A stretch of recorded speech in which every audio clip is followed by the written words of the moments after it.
Hey, what's up, everybody? It's your girl, Nikeita, and you are watching MusicXclusives TV. So today we have a couple trending hot topics that I want to run through with you guys. Unfortunately, today we have really saddening news to start with. The legend, Miss Tina Turner, unfortunately has passed at 83 years of age. It's reported that she had a long-term illness. It hasn't been disclosed, but of course, Tina Turner is a legend in her own right, in her own regard. We all loved her. She was everybody's auntie. Of course, we can't forget the infamous Broadway show. I wish it was Ike. I said, wait a minute, wait a minute. Anyway, so let's talk about the love story of Rakim and Robin, aka A$AP Rocky and Rihanna. Now, the couple started dating back in 2018, 2019, so it was reported, but they became official in 2020. Now, they've been together about like a little over 3 years-ish, officially. However, A$AP manifested his girl back in 2013 with Fashion Killer. We all remember the video, the cute looks, the vibe. Our baby will be flyer than their parents. And along comes baby RZA, as we all know. Rakim and Robin had a little baby boy, the cutest, most adorable. Check the Easter pictures on Rihanna's IG, flawless. So baby RZA is the product of A$AP and Ree, and now there's baby number 2 on the way. But you know, the streets is talking, cause you know, it's been a couple years, so now they're at that stage, you know, they're parents, so everybody wants to know, are they going to tie the knot? Now, a couple things. Me personally, I feel like they probably have, and they just haven't said anything.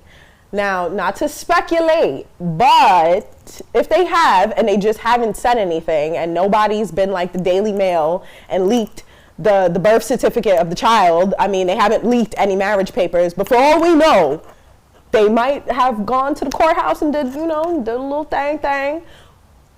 However, I also think Rihanna might be protecting that $1.4 billion fortune. And that's okay too. I feel as though women, we don't necessarily have to be wives per se, to be good partners, to be good mothers. A wife to me is, yes, it's a title and it comes with a bunch of responsibilities, but who's to say that Rihanna isn't, who's to say that she doesn't want to be a wife? Like, being a wife does not make you any less of a woman. She's a businesswoman. She's a mogul. She literally killed the makeup game. 40 Shades?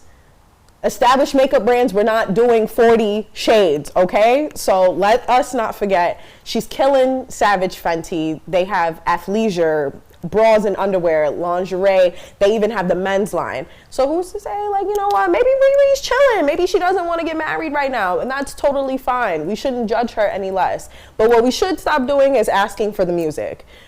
It's very evident this woman has given us everything else under the sun, and we're eating it up, okay? She's getting the coins from us. So it's okay that she hasn't put out any music lately. I think we should all just continue to spin ante because that shit is still fire. It's still popping, all right? Consideration, James Joint, those are still my jams. Those are still bops. Let Riri live. Let Ree and Rocky be happy. Now, I mean, there's a little clip floating out where Rocky told you niggas, fall in line, show some decorum when you're around my lady. So, streets is saying Ree and Rocky were in the club. I'm not going to side-eye Ree for being in the club while pregnant. That's none of my business, all right? If Rihanna wants to do whatever the hell Rihanna wants to do, I am in support of whatever the hell Rihanna wants to do. Y'all can side-eye her for that, but I'm not. But Rocky saw a little scuffle with a couple cats. They was getting a little crazy in front of Ree. And he told them, yo, fall in line. You niggas got to show some respect and show some decorum and be gentlemanly when my lady is around. That, to me, is very, very sexy because as a man, to take command of a room like that, a situation that is harmful to your woman and your child, and to be like, yo, the queen is in the room. When a queen is in the building, you sit down, you pull your chair in, you pull your pants up, you straighten up your tie, as you should, A$AP, and I think other men should follow your example. Now, not too much on the male rappers. Now it's time to bring it to the female rappers. And if you ask me, the female rap game right now is going crazy. And I'm so happy to see all of the young ladies getting their 10s, getting the things. Give Ice Spice, give my girl Ice Spice her things, okay? Because it's not many female rappers that are now coming into the game and just swinging out. They already on the Met Gala carpet dressed in Balmain.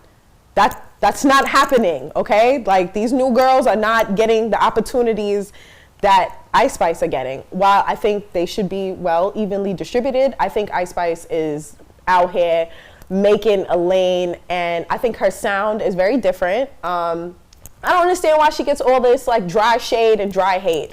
Listen, she's a young girl. She's only 23. She's still figuring it out. Think about it. When you was 23, you really had your whole life together? I don't think so. Exactly. Give the girl her things, okay? Now, as far as the Princess Diana thing, I'm a little bit older. Yes, I know y'all will drag me. I'm a little up there in age. But when I hear People's Princess and I hear Princess Diana, I don't think of Ice Spice. I think Ice is in a lane of her own. I don't think she's the princess of anything per se, but I do think the vibe that she's created, the energy that she's created, the way how she speaks. You ever watch her body language in interviews? She's very like calm, and she's cool, she's mellow. When I think of the People's Princess, which is Princess Diana, I think of somebody that's super philanthropic, and they have, you know, a bunch of charitable organizations. So I understand why the kids are feeling like she is their rap Princess Diana, and you know what? Who am I to judge? It is what it is. Cardi. Now my good sis, the whip shots, here for it, okay? I love the whip shots. I think the summer flavors, yeah, we gonna go with that little key lime pie, we gonna go with the caramel, the chocolate. I'm here for that. Now, it's been 5 years since the debut.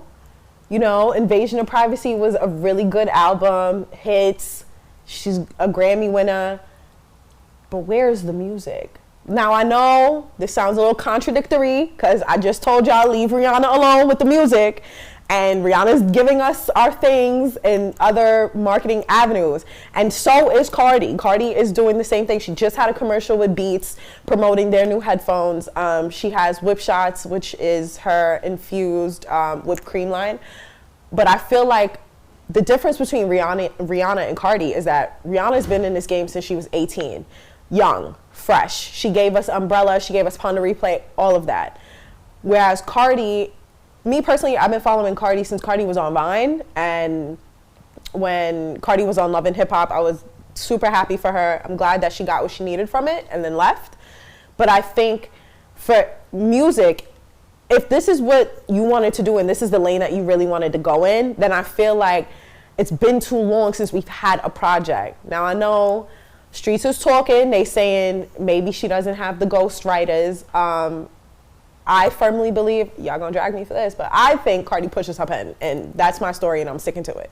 You sure about that? I think it's that she has the material, but within the last couple months, you know, there's been a lot going on. We can't act like, you know, the loss of Takeoff wasn't something that affected their whole family. On top of that, Cardi's also a mom. She's also a wife. She's doing other things. Like, we have to give the girls grace where grace is due. Now, last but not least, a new girl on the scene, Scarlett. Now, I fuck with Scarlett, okay? I love her grit. I love her grind. I love her voice. I love the way how she's so on. I don't give a f. I'm so New York about it, and we need more of that. To me, she's like the love child of DMX and Foxy Brown. Like, I feel like if DMX and Foxy had a child, it would be Scarlett. And to be co-signed by Swizz Beatz, and to, ironically, Swizz literally said, I feel like DMX brought Scarlett to me. I feel like, you know, this is who X wanted me to work with. And to be on his latest project is something that speaks volumes. To be co-signed by Cardi, to be co-signed by Benny the Butcher. Of course, we know Griselda's out here taking over the rap game. So you gotta really think, like, are we giving Scarlett her 10s? I feel like we should. I can't wait to see her blow up. I want to see her trajectory go even further.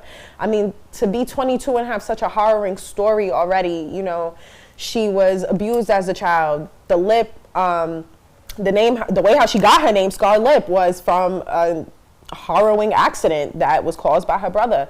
To face adversity and to still be able to overcome that, and, you know, to still smile and still follow your dreams and chase your dreams is something that's so important. I feel like to young women everywhere, the sky is not the limit. It's just the destination along the way, along this journey we call life.